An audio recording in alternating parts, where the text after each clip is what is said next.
तो इस वक्त पीएम आवास के बाहर हम लोग मौजूद हैं। यहाँ पर आप देख सकते हैं सायरन की आवाज सुनकर और ये गाड़ियां और ये आरएएफ के जवानों को देखकर आप पूरी तस्वीर समझ जाएंगे। कुछ देर पहले तक राहुल गांधी यहाँ पर मौजूद थे। अभी हमारे सामने बस में धक्का देकर प्रियंका गांधी को लेकर जाया गया है। मुमताज पटेल हमारे साथ मौजूद है, कांग्रेस की नेता। बहुत स्वागत है आपका मुमताज जी।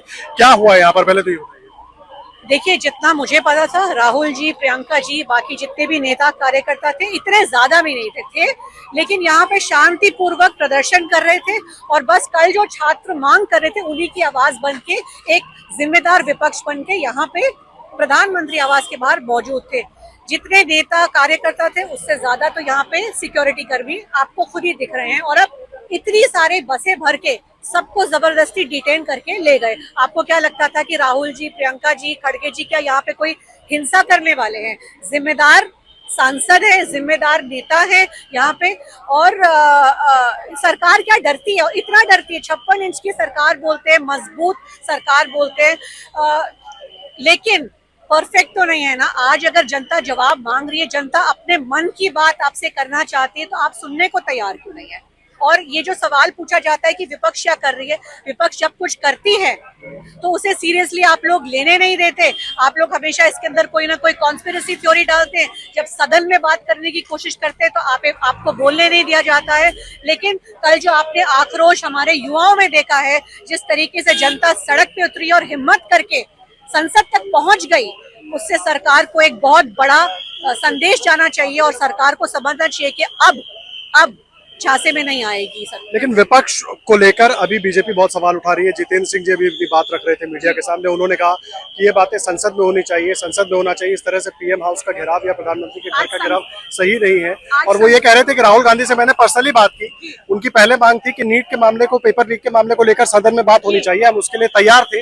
लेकिन फिर उन्होंने अपनी बात बदल दी कि नहीं, हम धरने पे बैठेंगे। नहीं, तैयार कहाँ थे? स्पीकर ने आज जवाब क्या दिया आप सब जानते हैं। स्पीकर ने कहा कि सरकार से पूछकर और सरकार से ग्रीन सिग्नल लेकर फिर बात होगी। तो ये स्पीकर अगर ये बोल रहे तो क्या आप सरकार के कोई पपेट है? आपके पास पूरा पावर है कि आप कुछ भी अलाउ कर सकते हैं लोकसभा के अंदर। तो अगर आपने ये जवाब दे दिया और आप सिर्फ सरकार के निर्देश पे चल रहे हैं तो फिर राहुल जी को जाहिर है यहाँ तो आना ही पड़ेगा। तो अभी क्या अपडेट है? राहुल जी को डिटेन किया गया है या राहुल जी यहाँ से खुद गए हैं या कुछ बातचीत हुई है? कुछ अपडेट आप लोगों को मिल पाया? आपने देखा नहीं? अभी भी आप प्रियंका जी की तस्वीर तो हमने देखी, उनको बस में बाकायदा धक्का जी, अखिलेश जी सबको डिटेन करके लेकर गए हैं।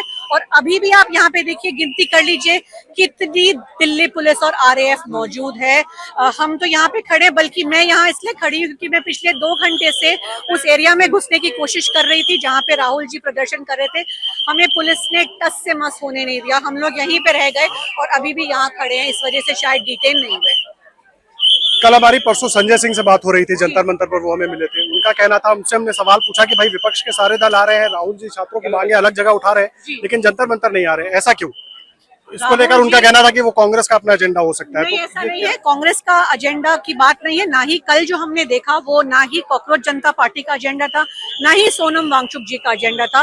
वो सिर्फ जनता जो थी, युवा जो थे, उनका एक मकसद था कि संसद चल के जाना था। शायद उन्हें एक प्लेटफॉर्म, अम्ब्रेला जरूर मिला होगा, लेकिन कल जो देखा हमने वो किसी एक व्यक्ति की बात नहीं थी, वो हमारे करोड़ों युवा छात्रों के भविष्य की बात थी। Thank you so much Mumtaz ji. Mumtaz Patel ji को आप सुन रहे थे, आप जो सीधे तौर पर कह रही थी कि किस तरीके से यहाँ पर लगातार वो डटी हुई थी। 2 घंटे से वो कोशिश कर रही थी कि धरने में अपने बड़े नेताओं के साथ शामिल हो पाए, लेकिन ऐसा हो नहीं पाया। अब बड़ा सवाल ये है कि जो मांग राहुल गांधी की तरफ से की गई थी, क्या उसको माना गया है? क्योंकि कुछ देर पहले केंद्रीय मंत्री जितेंद्र सिंह ये कह रहे थे कि भाई राहुल गांधी पहले कुछ और मांग कर रहे थे, बाद में उन्होंने अपनी बात बदल दी। अब मुमताज पटेल अभी ये जानकारी दे रही है कि उनको डिटेन किया गया है। राहुल गांधी, अखिलेश यादव, प्रियंका गांधी की तस्वीरें हम आपको दिखा रहे हैं और उनको भी डिटेन किया गया। उनको बस में बाकायदा धक्का देकर चढ़ाने की कोशिश लगातार हो रही थी। उनके साथ दीपेंद्र हुड्डा भी मौजूद थे। क्या होगा? क्या ये संघर्ष यहाँ रुकेगा या सदन में ये संघर्ष और बड़ा रूप लेगा? उस पर नजर बनी रहेगी। धन्यवाद।